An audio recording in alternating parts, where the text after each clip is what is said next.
जिनके घर पर ईद बकर ईद के दिन भी बजाय गोश्त के दाल बना करती है, और तुम्हारे घर की रोटियां अमीरों के दरवाजे से वापस लौटाई जाती है। कई घरों में यह कह के गोश्त वापस कर दिया जाता है, हमारे घर में पहले से मौजूद है, हमें शर्म आनी चाहिए। पहली बात तो गोश्त भेजते नहीं है, अगर भेजते गए तो उन लोगों के घर में जिनके घर में पहले से रखा हो।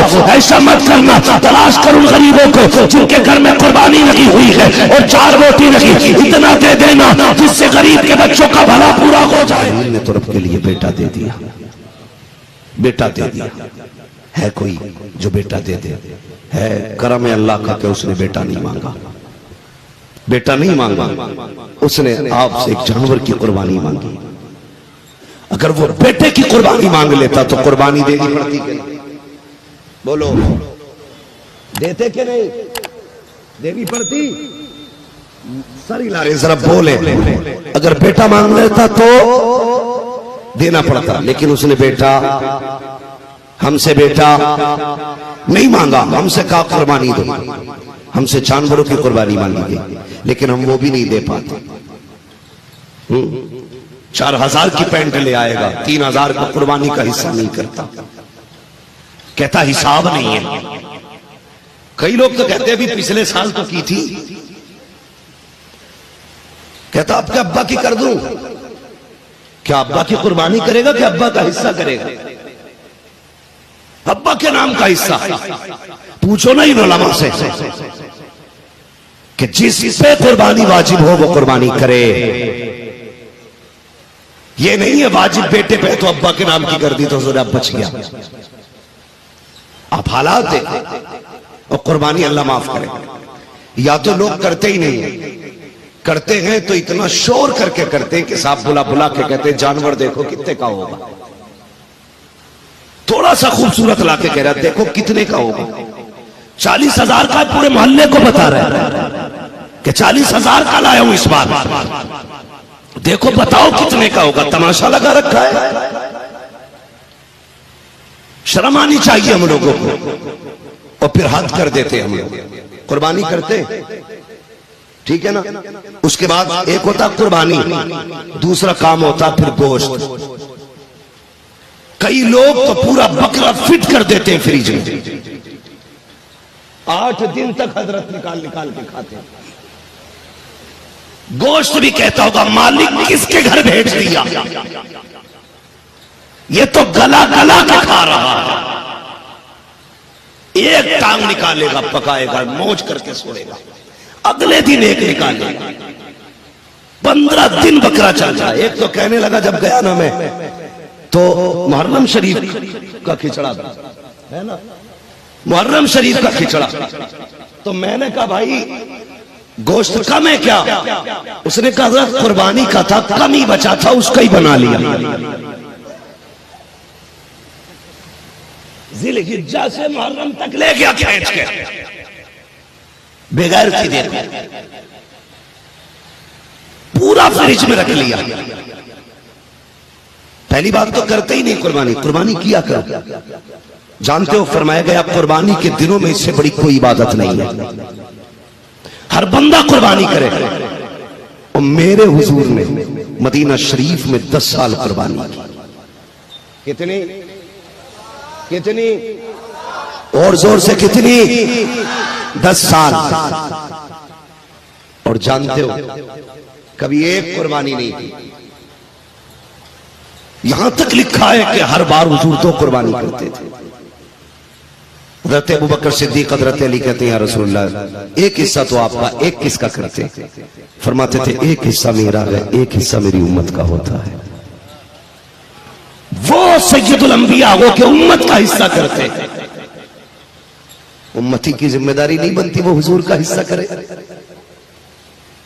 भाई किया करो हिस्सा, हुजूर के नाम का हिस्सा किया करो। मेरे नबी ने खुद कहा था अली जब भी कुर्बानी करे 2 हिस्सा करना, एक अपने नाम का हिस्सा करना, एक मेरे नाम का हिस्सा करना। और पूरी जिंदगी हजरत अली ने 2 हिस्से किए। एक हिस्सा अपने नाम का करते थे, एक हिस्सा हुजूर के नाम का। आज तो एक हिस्से में मर जाते हैं। और बोटी के लिए पहले प्लान ले रहा, कह रहा पाए मेरे हैं।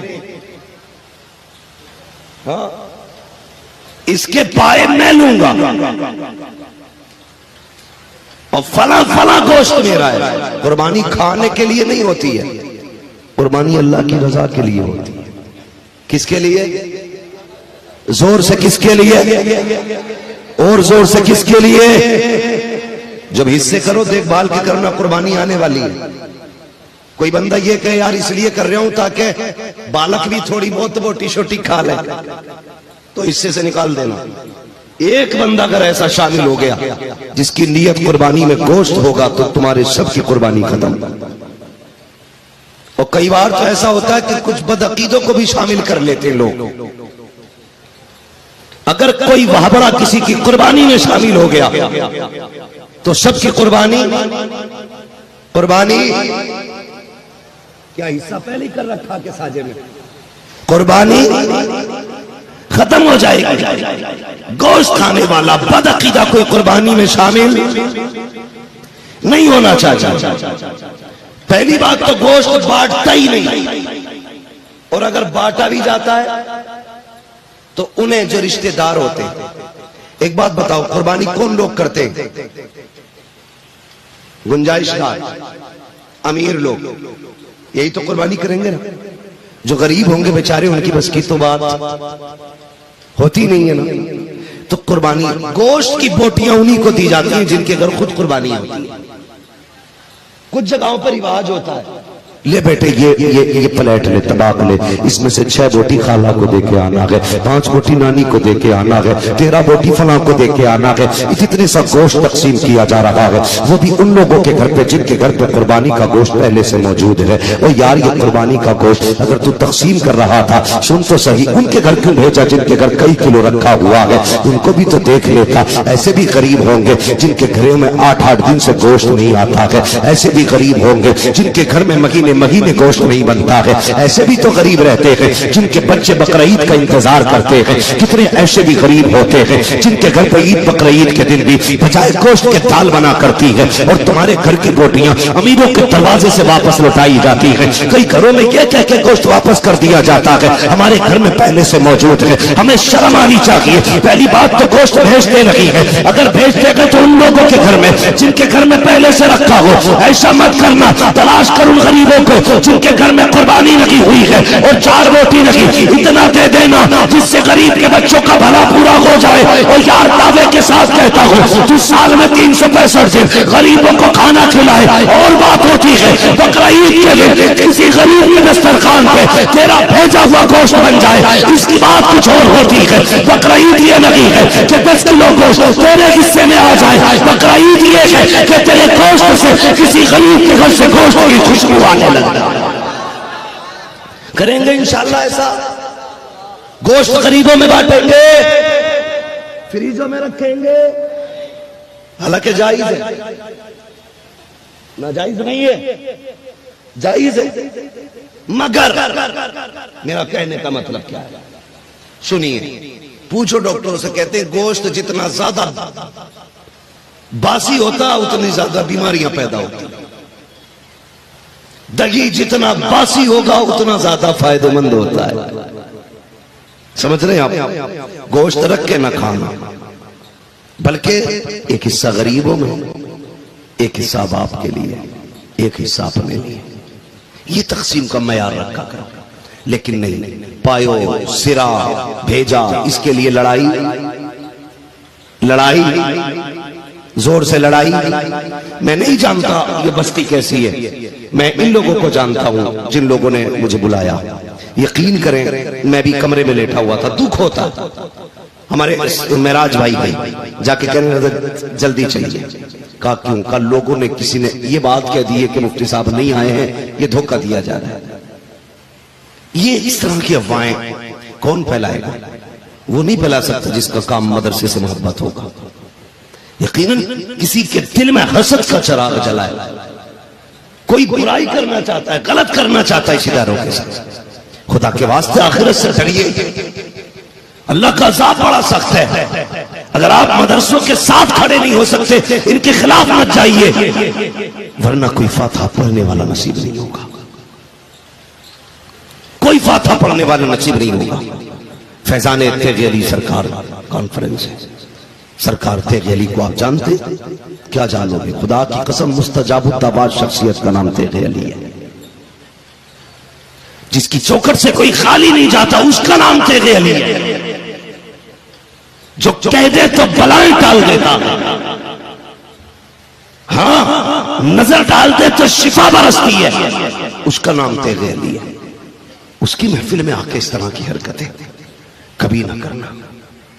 कुरान से प्यार करो, कुरान वालों से प्यार करो, वरना मरना है। कोई बंदा ऐसा नहीं जिसकी कब्र में सोने चांदी की दीवारें लगनी है।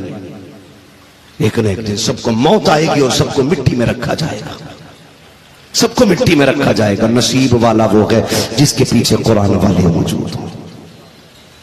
कभी कब्रिस्तान जाते हैं आप लोग? कितने लोग जाते हैं? हाथ उठा के बता दें। माशाल्लाह सारे ही लोग जाते हैं।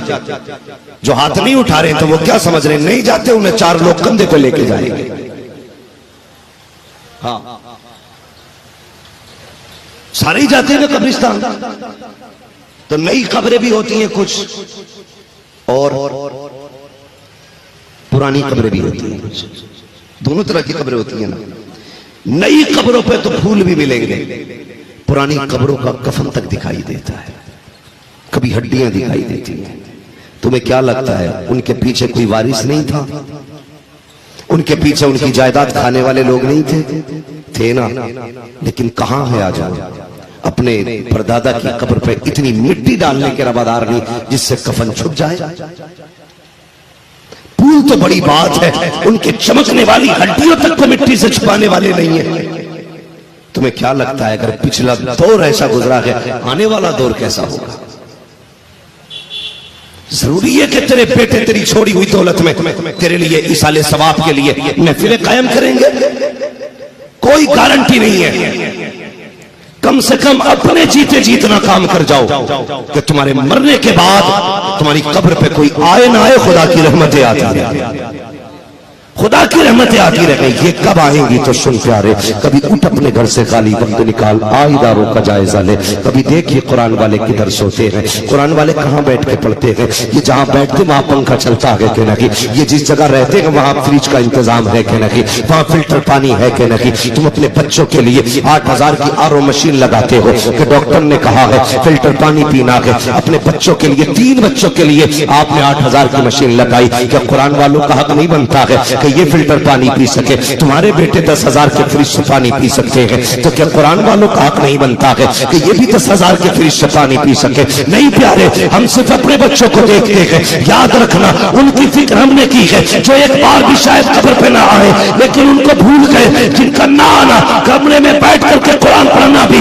हमें अजाब से बचा सकता है। अगर चाहते हो कि किसी के आए बगैर, किसी की दुआ के बगैर, किसी की फाता के बगैर तेरी कब्र में रहमतें नाज़िल हो, तो कभी इदारे में आ, इनके लिए पंखा लगवा दे, इनके लिए फ्रिज का इंतजाम करा दे, इनके लिए फिल्टर मशीन लगवा दे, इनके लिए पंखे कूलर का इंतजाम कर दे। जब ठंडी हवाएं इन कुरान वालों को लगेंगी तो कोई दुआ करे न करे, खुदा की कसम अल्लाह जन्नत से ठंडी कब्र, ठंडी हवाएं तेरे बाप की कब्र की तरफ चला देगा, तेरी कब्र की तरफ भी चला देगा। हाँ, मुबारकबाद है अफराद जिन्होंने अब तक मदरसे का ताउन किया और इस इदारे के साथ शाना बशाना खड़े रहे। इस इदारे से प्यार करना और इदारे में रहने वाले लोगों से प्यार करना, कुरान पढ़ने वालों से प्यार करना, कोशिश करना अपने बच्चों को कुरान पढ़ा सको। हर बंदा अपने बच्चों को कुरान पढ़ाए।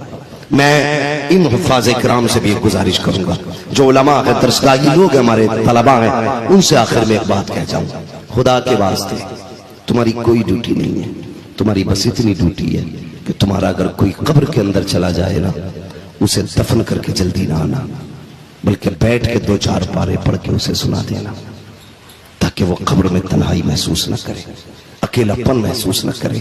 तो बाप की कब्र पे बैठा हो, भाई की कब्र पे बैठा हो और कुरान पढ़ता हो, अंदर से आवाज आती हो, काश क्या हमने अच्छा नसीबा पाया है, अपने पीछे कुरान वाला छोड़ आए हैं, अपने पीछे कुरान वाला छोड़ आए हैं।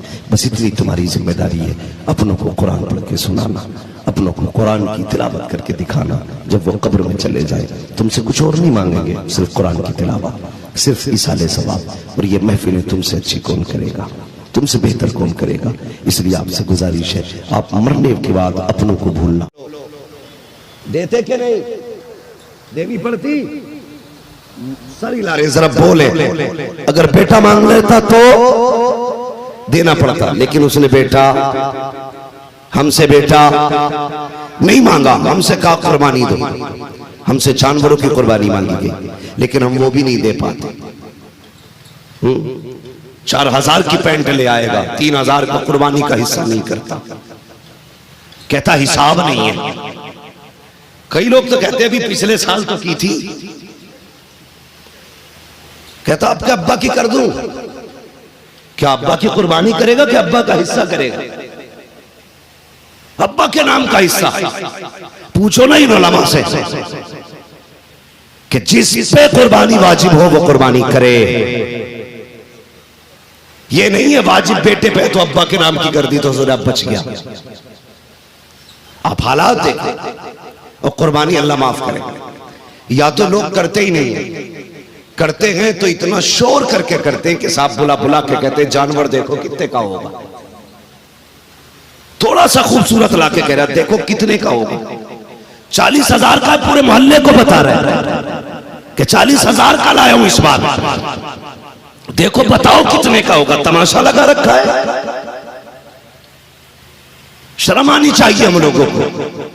और फिर हद कर देते हम लोग, कुर्बानी करते ठीक है ना। उसके बाद एक होता कुर्बानी, दूसरा काम होता फिर गोश्त। कई लोग तो पूरा बकरा फिट कर देते हैं फ्रिज में, 8 दिन तक हजरत निकाल निकाल के खाते हैं। गोश्त भी कहता होगा मालिक किसके घर भेज दिया, ये तो गला गला के खा रहा है। एक टांग निकालेगा, पकाएगा, मौज करके सोएगा, अगले दिन एक निकालेगा।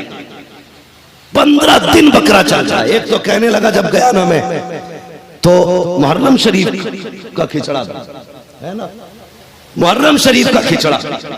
तो मैंने कहा भाई गोश्त कम है क्या? उसने कहा कुर्बानी का था, कम ही बचा था, उसका ही बना लिया। जिलहिज्जा से मुहर्रम तक ले गया खींच के, बेगैर थी देखो, पूरा फ्रिज में रख लिया।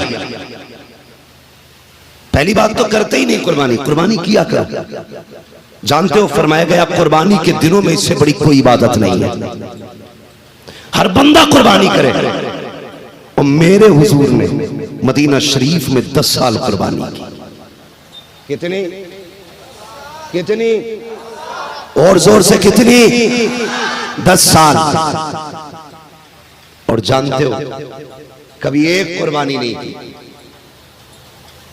यहां तक लिखा है कि हर बार हुजूर 2 कुर्बानी करते थे। हज़रत अबू बकर सिद्दीक हज़रत अली कहते हैं या रसूलल्लाह एक हिस्सा तो आपका, एक किसका करते? फरमाते थे एक हिस्सा मेरा है, एक हिस्सा मेरी उम्मत का होता है। वो सैयदुल अंबिया वो के उम्मत का हिस्सा करते। उम्मती की जिम्मेदारी नहीं बनती वो हुजूर का हिस्सा करे।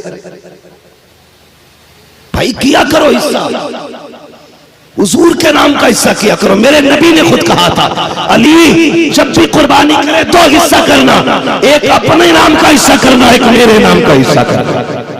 और पूरी जिंदगी हजरत अली ने 2 हिस्से किए। एक हिस्सा अपने नाम का करते थे, एक हिस्सा हुजूर के नाम का। आज तो एक हिस्से में मर जाते हैं लोग। और बोटी के लिए पहले प्लान ले रहा, कह रहा पाए मेरे हैं, हाँ इसके पाए मैं लूंगा, और फला फला गोश्त मेरा है। कुर्बानी खाने के लिए नहीं होती है, कुर्बानी अल्लाह की रजा के लिए होती है। किसके लिए? जोर से किसके लिए? और जोर से किसके लिए? जब हिस्से करो देखभाल के करना, कुर्बानी आने वाली है। कोई बंदा ये कहे यार इसलिए कर रहा हूं ताकि बालक भी थोड़ी बहुत बोटी छोटी खा ले, तो हिस्से से निकाल देना। एक बंदा अगर ऐसा शामिल हो गया जिसकी नीयत कुर्बानी में गोश्त होगा तो तुम्हारे सबकी कुर्बानी खत्म। और कई बार तो ऐसा होता है कि कुछ बदअकीदों को भी शामिल कर लेते हैं लोग। अगर कोई वहाबड़ा किसी की कुर्बानी में शामिल हो गया तो सबकी कुर्बानी क्या हिस्सा पहले ही कर रखा के साजे में, कुर्बानी खत्म हो जाएगी। गोश्त खाने वाला बदअकीदा कोई कुर्बानी में शामिल नहीं होना चाहिए। पहली बात तो गोश्त बांटता ही नहीं, और अगर बांटा भी जाता है तो उन्हें जो रिश्तेदार होते हैं। एक बात बताओ, कुर्बानी कौन लोग करते हैं?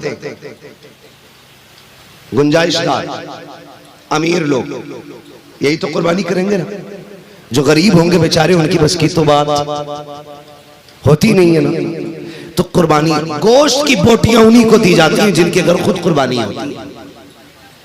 कुछ जगहों पर रिवाज होता है, ले बेटे ये प्लेट ले, तबाक ले, इसमें से 6 बोटी खाला को दे के आना है, 5 बोटी नानी को दे के आना है, 13 बोटी फला को दे के आना है। इतने सा गोश्त तकसीम किया जा रहा है, वो भी उन लोगों के घर पे जिनके घर पे कुर्बानी का गोश्त पहले से मौजूद है। और यार, ये कुर्बानी का गोश्त अगर तू तकसीम कर रहा था, सुन तो सही, उनके घर क्यों भेजा जिनके घर कई किलो रखा हुआ है? उनको भी तो देख लेता। ऐसे भी गरीब होंगे जिनके घरों में 8-8 दिन से गोश्त नहीं आता है। ऐसे भी गरीब होंगे जिनके घर में महीने गोश्त नहीं बनता है। ऐसे भी तो गरीब रहते हैं जिनके बच्चे बकरीद का इंतजार करते हैं। कितने ऐसे भी गरीब होते हैं जिनके घर पर ईद बकरीद के दिन भी बजाय गोश्त के दाल बना करती है, और तुम्हारे घर की बोटियां अमीरों के दरवाजे से वापस लौटाई जाती है। कई घरों में ये कह के गोश्त वापस कर दिया जाता है, हमारे घर में पहले से मौजूद है। हमें शर्म आनी चाहिए। पहली बात तो गोश्त भेजते नहीं है, अगर भेजते हैं तो उन लोगों के घर में जिनके घर में पहले से रखा हो। ऐसा मत करना, तलाश कर उन गरीबों को जिनके घर में कुर्बानी लगी हुई है और 4 बोटी लगी, इतना दे देना जिससे गरीब के बच्चों का भला पूरा हो जाए। और यार, दावे के साथ कहता हूँ, तू साल में 365 दिन गरीबों को खाना खिलाए, और बात होती है बकरीद के दिन किसी गरीब के दस्तरखान पे तेरा भेजा हुआ गोश्त बन जाए, इसकी बात कुछ और होती है। बकरीद ये नहीं है कि 10 किलो गोश्त तेरे हिस्से में आ जाए, बकरीद ये है कि तेरे गोश्त से किसी गरीब के घर से गोश्त की खुशबू आने लगे। करेंगे इंशाल्लाह ऐसा, गोश्त गरीबों में बांटेंगे, फ्रीजों में रखेंगे। हालांकि जायज है, नाजायज नहीं है, जायज है। मगर मेरा कहने का मतलब क्या है, सुनिए। पूछो डॉक्टरों से, कहते हैं गोश्त जितना ज्यादा बासी होता उतनी ज्यादा बीमारियां पैदा होती। दही जितना बासी होगा उतना ज्यादा फायदेमंद होता है। समझ रहे हैं आप? गोश्त रख के ना खाना, बल्कि एक हिस्सा गरीबों में, एक हिस्सा बाप के लिए, एक हिस्सा अपने लिए। ये तकसीम का मयार रखा करो। लेकिन नहीं, पायो सिरा भेजा, इसके लिए लड़ाई जोर से लड़ाई। मैं नहीं जानता ये बस्ती कैसी है, मैं इन लोगों को जानता हूं जिन लोगों ने मुझे बुलाया। यकीन करें, मैं भी कमरे में लेटा हुआ था, दुख होता। हमारे मेराज भाई जाके कहने लगे जल्दी चाहिए। कहा क्यों? कहा लोगों ने, किसी ने ये बात कह दी है कि मुफ्ती साहब नहीं आए हैं, ये धोखा दिया जा रहा है। ये इस तरह की अफवाहें कौन फैलाएगा? वो नहीं फैला सकता जिसका काम मदरसे से मोहब्बत होगा। यकीनन किसी के दिल में हसद का चिराग जलाए, कोई बुराई करना चाहता है, गलत करना चाहता है इस इदारों के साथ। खुदा के वास्ते आखिरत से डरिए। अल्लाह का अज़ाब बड़ा सख्त है। अगर आप मदरसों के साथ खड़े नहीं हो सकते, इनके खिलाफ मत जाइए, वरना कोई फातिहा पढ़ने वाला नसीब नहीं होगा। कोई फातिहा पढ़ने वाला नसीब नहीं होगा। फैजान तेगी अली सरकार कॉन्फ्रेंस है। सरकार तेगी अली को आप जानते? क्या जानोगे? खुदा की कसम, मुस्तजाबुद्दाबाद शख्सियत का नाम तेगी अली है। जिसकी चौखट से कोई खाली नहीं जाता, उसका नाम तेगी अली है। जो कह दे तो बलाएं टाल देता, हाँ, नजर डाल दे तो शिफा बरसती है, उसका नाम तेगी अली है। उसकी महफिल में आके इस तरह की हरकतें कभी ना करना। कुरान से प्यार करो, कुरान वालों से प्यार करो, वरना मरना है। कोई बंदा ऐसा नहीं जिसकी कब्र में सोने चांदी की दीवारें लगनी है। एक न एक दिन सबको मौत आएगी और सबको मिट्टी में रखा जाएगा। सबको मिट्टी में रखा जाएगा। नसीब वाला वो है जिसके पीछे कुरान वाले मौजूद हों। कभी कब्रिस्तान जाते हैं आप लोग? कितने लोग जाते हैं? हाथ उठा के बता दें। माशाल्लाह सारे लोग जाते हैं। जो हाथ नहीं उठा रहे तो वो क्या समझ रहे हैं? नहीं जाते, उन्हें 4 लोग कंधे पे लेके जाएंगे। हाँ, सारे ही जाते हैं ना कब्रिस्तान। तो नई कब्रें भी होती हैं कुछ, और पुरानी कब्रें भी होती हैं कुछ। दोनों तरह की कब्रें होती हैं ना। नई कब्रों पे तो फूल भी मिलेंगे, पुरानी कब्रों का कफन तक दिखाई देता है, कभी हड्डियां दिखाई देती हैं। तुम्हें क्या लगता है उनके पीछे कोई वारिस नहीं था? उनके पीछे उनकी जायदाद खाने वाले लोग नहीं थे? थे ना। लेकिन कहां है आज? अपने परदादा की कब्र पे इतनी मिट्टी डालने के रवादार नहीं जिससे कफन छुप जाए। फूल तो बड़ी बात है, उनके चमकने वाली हड्डियों तक को मिट्टी से छुपाने वाले नहीं है। तुम्हें क्या लगता है अगर पिछला दौर ऐसा गुजरा है, आने वाला दौर कैसा होगा? जरूरी है कि तेरे बेटे तेरी छोड़ी हुई दौलत में तेरे लिए इसाले सवाब के लिए महफिलें कायम करेंगे? कोई गारंटी नहीं है। कम से कम अपने जीते जीतना काम कर जाओ कि तुम्हारे मरने के बाद तुम्हारी कब्र पे कोई आए ना आए, खुदा की रहमतें आती रहे, खुदा की रहमतें आती रहे। ये कब आएंगी तो सुन प्यारे, कभी उठ अपने घर से खाली वक्त निकाल, आइदारों का जायजा ले। कभी देखिए कुरान वाले किधर सोते हैं, कुरान वाले कहाँ बैठ के पढ़ते हैं। ये जहाँ बैठते वहाँ पंखा चलता है कि नहीं? ये जिस जगह रहते हैं वहाँ फ्रिज का इंतजाम है कि नहीं? वहाँ फिल्टर पानी है कि नहीं? तुम अपने बच्चों के लिए 8,000 की RO मशीन लगाते हो कि डॉक्टर ने कहा है फिल्टर पानी पीना है। अपने बच्चों के लिए, 3 बच्चों के लिए आपने 8,000 की मशीन लगाई। क्या कुरान वालों का हक नहीं बनता है ये फिल्टर पानी पी सके? तुम्हारे बेटे 10,000 के फ्रिज से पानी पी सकते हैं, तो क्या कुरान वालों का हक नहीं बनता है कि ये भी 10,000 के फ्रिज से पानी पी सके? नहीं प्यारे, हम सिर्फ अपने बच्चों को देखते हैं। याद रखना, उनकी फिक्र हमने की है जो एक बार भी शायद कब्र पे ना आए, लेकिन उनको भूल गए, जिनका ना आना, कमरे में बैठ करके कुरान पढ़ना भी हमें अजाब से बचा सकता है। अगर चाहते हो कि किसी के आए बगैर, किसी की दुआ के बगैर, किसी की फाता के बगैर तेरी कब्र में रहमतें नाजिल हो, तो आ कभी इदारे में आ, इनके लिए पंखा लगवा दे, इनके लिए फ्रिज का इंतजाम करा दे, इनके लिए फिल्टर मशीन लगवा दे, इनके लिए पंखे कूलर का इंतजाम कर दे। जब ठंडी हवाएं इन कुरान वालों को लगेंगी तो कोई दुआ करे न करे, खुदा की कसम अल्लाह जन्नत से ठंडी कब्र, ठंडी हवाएं तेरे बाप की कब्र की तरफ चला देगा, तेरी कब्र की तरफ भी चला देगा। हाँ, मुबारकबाद है वो अफराद जिन्होंने अब तक मदरसे का ताउन किया और इस इदारे के साथ शाना बशाना खड़े रहे। इस इदारे से प्यार करना और इदारे में रहने वाले लोगों से प्यार करना, कुरान पढ़ने वालों से प्यार करना, कोशिश करना अपने बच्चों को कुरान पढ़ा सको। हर बंदा अपने बच्चों को कुरान पढ़ाए। मैं इन हुफ़ाज़ किराम से भी एक गुजारिश करूंगा, जो उलमा है, दरसगाही लोग हमारे तलबा हैं, उनसे आखिर में एक बात कह जाऊं, खुदा के वास्ते तुम्हारी कोई ड्यूटी नहीं है, तुम्हारी बस इतनी ड्यूटी है कि तुम्हारा अगर कोई कब्र के अंदर चला जाए ना, उसे दफन करके जल्दी ना आना, बल्कि बैठ के 2-4 पारे पढ़ के उसे सुना देना, ताकि वो कब्र में तन्हाई महसूस न करे, अकेलापन महसूस न करे। तो बाप की कब्र पे बैठा हो, भाई की कब्र पे बैठा हो और कुरान पढ़ता हो, अंदर से आवाज आती हो, काश क्या हमने अच्छा नसीबा पाया है, अपने पीछे कुरान वाला छोड़ आए हैं, अपने पीछे कुरान वाला छोड़ आए हैं। बस इतनी तुम्हारी जिम्मेदारी है, अपनों को कुरान पढ़ के सुनाना, अपनों को कुरान की तिलावत करके दिखाना। जब वो कब्र में चले जाए तुमसे कुछ और नहीं मांगेंगे, सिर्फ कुरान की तिलावत, सिर्फ इसाले सवाब। और ये महफिलें तुमसे अच्छी कौन करेगा, तुमसे बेहतर कौन करेगा?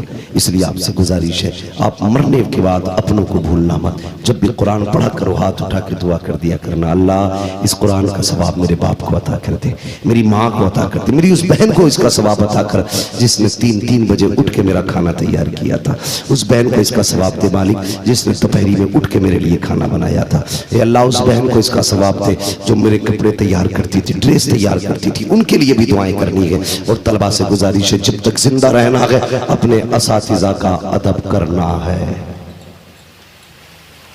अपने उस्ताद का अदब करना है। याद रखना, इल्म कभी मेहनत से नहीं आता सिर्फ, बल्कि इल्म मेहनत के साथ साथ उस्ताद की नजरे इनायत से आया करता है।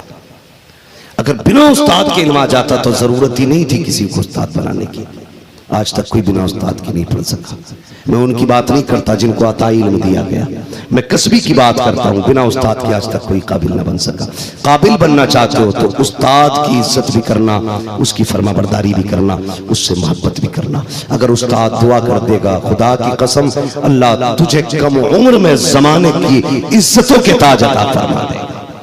लेकिन शर्त है उस्ताद की इज्जत करें, उस्ताद की कदर करें। वो लोग जो परदेश में हैं हमारे भाई और इदारों से मोहब्बत रखते हैं, अल्लाह उनकी कमाइयों में बरकत अता फरमाए। कई बार ऐसा होता है ना, जो लोग परदेश रहते हैं कहते हैं जी बच गए अब के तो। कई ड्राइवर लोग कहते हैं हजरत एक दिन ताज्जुब हुआ, क्या हुआ, गाड़ी चल रही थी मैं सो गया, थोड़ी देर बाद आंख खुली गाड़ी फिर भी रोड पे ही थी। कहते मेरा हाथ कितना सटीक था, देखो बहका नहीं। मैंने कहा पगले तुझे लगता है तेरा हाथ नहीं बहका, ये तेरे हाथ का कमाल नहीं है, किसी की दुआएं बचा के ले गई हैं, किसी की दुआएं। इन कुरान वालों पे पैसा लगाया करो, प्रदेश में रहोगे उनकी दुआएं तुम्हें बचाती रहेंगी, रब की रहमतें तुम्हारी हिफाजत करती रहेंगी। मैं उन कमेटी के तमाम अफराद को मुबारकबाद पेश करता हूँ, नसीब वाले हो। किसी को मैरिज हॉल सजाने की ड्यूटी मिलती है, किसी को पार्टियां देने की जिंदगी में मोहलत मिलती है। तुम कितने नसीब वाले हो, तुम्हें हुजूर का जलसा सजाने का मौका मिला है, तुम्हें हुजूर की महफिल सजाने का मौका मिला है। तुमने उस जगह अपना पैसा लगाया जहां से कुरान के कारी पैदा हो रहे हैं, दीन के हामी यो नासिर पैदा हो रहे हैं। मेरी गुजारिश है आप यूं ही कुरान से प्यार करते रहिए, इस इदारे से मोहब्बतें करते रहिए और उलमा से प्यार करते रहिएगा, खास करके उन लोगों से जो इदारे की खिदमत कर रहे हैं, जो इदारे को अपना वक्त दे रहे हैं, जो इदारे को अपनी खून पसीने की कमाई दे रहे हैं, उन सब से मोहब्बत करना। और ये सोच के नहीं ये प्रधान का बेटा, जिम्मेदार का बेटा, मेरा ताऊ, मेरा चाचा, बल्कि ये सोच के इनसे प्यार करना है कि ये हुजूर के दीन की खिदमत गुजार है, हुजूर के दीन की खिदमत गुजार है। ये सोच के इनसे प्यार करना है। फिर मर के देखना इंशाअल्लाह, कोई दुआ करे ना करे, कुरान खुद शफी बन के तेरी खबर में आएगा और आके कहेगा आज फिक्र न कर, जिंदगी में तूने मेरी फिक्र की थी, मरने के बाद तेरी फिक्र करने के लिए मैं खुद तेरी खबर में आ गया हूँ। और कुरान इतना सच्चा साथी है, इतना सच्चा साथी है, पूछो इन उलमा से कि ये कब्र में भी साथ रहेगा, हश्र में भी साथ रहेगा, पुलसरात पे भी साथ रहेगा। जो कुरान से प्यार करेगा, कुरान अकेला नहीं छोड़ेगा, हाथ पकड़ेगा, रब से लड़ेगा, उसकी बारगाह में जिद करके अपने प्यार करने वाले को उस वक्त तक नहीं छोड़ेगा जब तक उसे जन्नत में दाखिल नहीं कराएगा। इसलिए नसीब वाले हैं जो कुरान से प्यार करते हैं और कुरान वालों से प्यार करते हैं। या अय्युहल्लज़ीना आमनू क़ू अनफुसकुम व अहलीकुम नारा, ईमान वालों अपने आप को और अपने घर वालों को जहन्नम की आग से बचाओ, बचाओ जहन्नम की आग से। और मेरी बस इतनी गुजारिश थी, सारे लोग इंशाअल्लाह कुर्बानी करेंगे, जितने लोग साहिब निसाब करेंगे कुर्बानी इंशाअल्लाह, जोर से बोलो इंशाअल्लाह। गोश्त के लिए या अल्लाह की रजा के लिए? सारे बोले अल्लाह की रजा के लिए। और उसके बाद जो चरमे कुर्बानी होता है, चमड़ा जिसे बोलते हैं, उसकी कीमत हम किसे देंगे? जोर से मदरसे को। माफ करना, कई जगह तो पीर भी चमड़ा इकट्ठा करते हैं।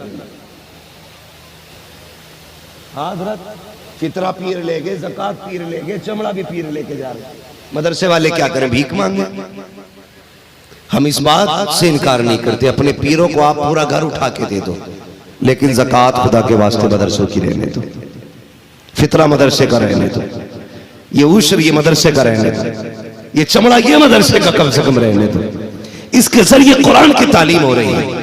पीर साहब सवाल करे ना, कहना हजरत जी नजराने में सब कुछ ले जाओ, लेकिन ये जो मदरसे का ना, ये मदरसे को दिया जाना। ये करेंगे इंशाअल्लाह। बुरा लग गया पीर को कह दिया तो, तुम ही पीर वाले नहीं, मैं भी पीर वाला हूं, मेरा भी पीर है। दुनिया मेरे पीर को ताज शरिया अख्तर रजा कहती है।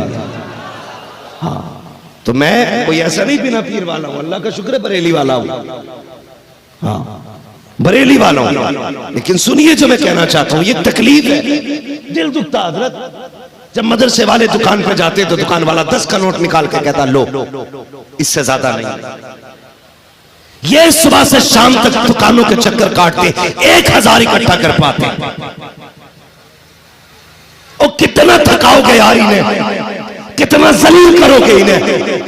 सुबह से शाम तक इन्हें 1000 भी इकट्ठे करने के, रात को 3 बजे से 12 बजे तक तेरे बच्चों को भी पढ़ाना है, क्या क्या करेंगे ये। कम से कम इतना कहता हूं मौलाना तुझे पैसे की फिक्र नहीं करनी है, तनख्वाह की फिक्र नहीं करनी है, तुझे सिर्फ कुरान की फिक्र करनी है। और तो कुरान पढ़ा, रह गए खर्चे की बात, उस खर्चे को उठाने के लिए मोहम्मद के गुलाम काफी।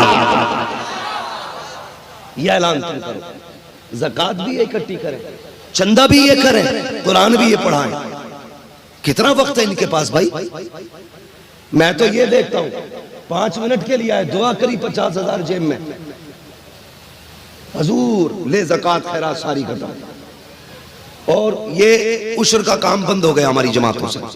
सुन्नी लोग ज़कात बहुत कम दे रहे हैं।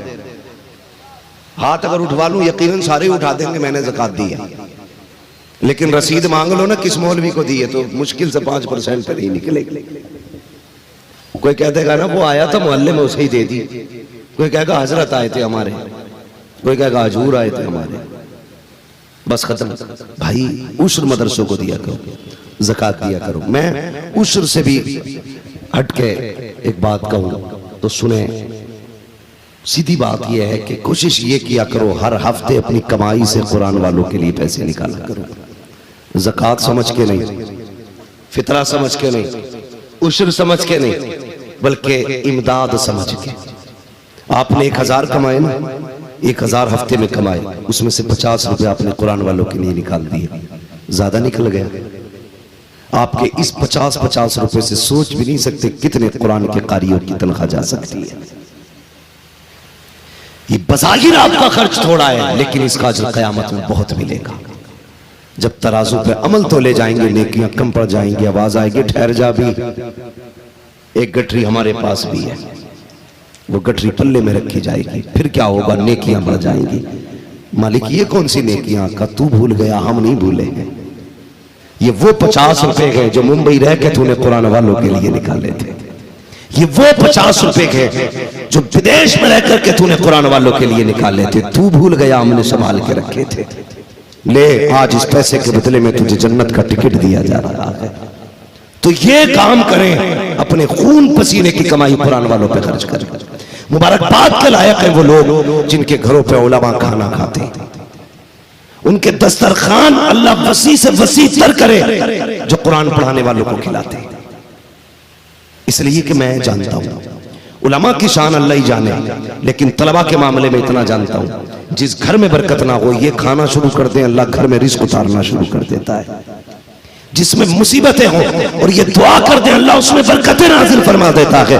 अगर तलबा के कदम का ये आलम है तो फिर उलमा के कदम का आलम क्या होगा। उलमा की अपनी शान तो ये है, मर्तबा ये है उलमा का, खुदा की कसम सच ये है अगर ये चले तो इनके लिए मछलियां पानी में दुआएं करती है, अगर ये जमीन पे रखे तो परिंदे इनके लिए दुआएं करते हैं, अगर ये सोते रहते हैं खुदा के फरिश्ते इनके लिए दुआएं करते हैं, अगर ये सांस लेते रहते हैं हवाएं इनकी हिफाजत करती है। बता तो सही जिसके लिए फरिश्ते दुआ करें, अगर वो तेरे दस्तरखान पे आके बैठ जाए अल्लाह कितनी बरकत देगा सोच भी नहीं सकते। बरेली से आवाज आती है, कौन देता है, देने को मुंह चाहिए, देने वाला है सच्चा हमारा। हाँ तो करेंगे खर्च कुरान वालों पे, सारे बोलो और जोर से करेंगे। अपना पैसा कुरान वालों पे लगाइए, कोशिश कीजिए अपने पीछे कुरान वाला बच्चा छोड़ जाए। एक कुरान वाला बच्चा, मैं कोटा गया था हजरत, कोटा, तो 5 मिनट के बाद कर लूं पूरी। कोटा गया था, एक 7-8 साल का बच्चा था, इतना छोटा सा। उस बच्चे को मेरे पास लाया गया, मैंने कहा क्या मामला, कहने लगे इस बच्चे ने ना 6 महीने में पूरा कुरान हिफ्ज़ कर लिया। कितने दिनों में? 6 महीने में। साउंड बहुत अच्छा आपका, आप भी अच्छे रहे और सुने बहुत गौर से। कितने दिनों में? 6 महीने में। बाप ना, मैं उसके बाप का चेहरा देख रहा था, मैंने कहा यार बड़े नसीब वाला है, तूने 7 साल की उम्र में बेटे को कुरान का दरख्त बना दिया, कुरान का पौधा बना दिया। अपने पीछे लगा जाओ पौधे, मौत का पता नहीं है। मैंने जनाजों के पीछे छोटे बच्चे भी रोते देखे, बड़े बच्चे भी रोते देखे।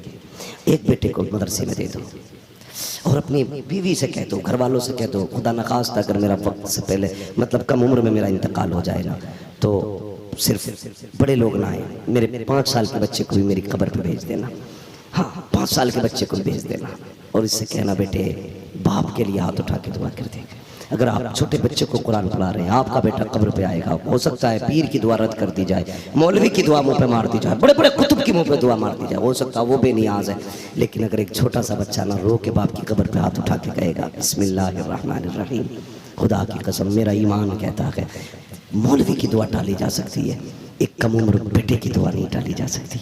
अल्लाह कहेगा फरिश्तों बस करो ना, लो अब हिसाब क्या लेना, देखो इसका छोटा बच्चा मुझे रहमान कह रहा है, इसने हाथ उठा दिए हैं, अब मेरी गैरत को गवारा नहीं है, मैं इसके बाप को कब्र में परेशान करूं। ये भी हो सकता है तेरे बेटे के बिस्मिल्लाह की बरकत से अल्लाह तेरी जिंदगी भर की खताओं को माफ फरमा दे और तेरी कब्र को जन्नत की क्यारी बना ले, बना दे एक बेटे को कुरान का कारी, एक बेटे को हाफिज बना दे। खुदा की कसम जब कब्र में सैयदा कहेंगी बता मैंने बेटे दिए थे कुरान के लिए, तू क्या दे के आया है, कम से कम इतना तो कह सकोगे सैयदा तुमने बेटे की कुर्बानी दी थी कुरदीन के लिए, हमने बेटा दिया था कुरान के लिए, तुम्हारे बेटे ने नेज़े पे चढ़ के कुरान सुनाया था, मेरे बेटे ने मस्जिद के मुसल्ले पे चढ़ के कुरान सुनाया। इतना तो कर जाना कम से कम, कहीं ये ना कहना पड़े कोई मतलब ही नहीं रखा कुरान से, जहां तक तुमने नेज़े पे पढ़ा वही तक था। पढ़ाएंगे बेटों को इंशाअल्लाह, सारे बोलो इंशाअल्लाह। और उलमा की इज्जत करना, हुफाज की इज्जत करना, कद्र करना, दावत करो तो पहले इन्हें खिलाओ, मेहमान आए तुम्हारे घर में तो आगे इन्हें बैठाओ। तुम नहीं जानते हो, लोग ये सोचते हैं ये मदरसे वाले हैं, लेकिन फरिश्ते जानते हैं ये कुरान वाले हैं।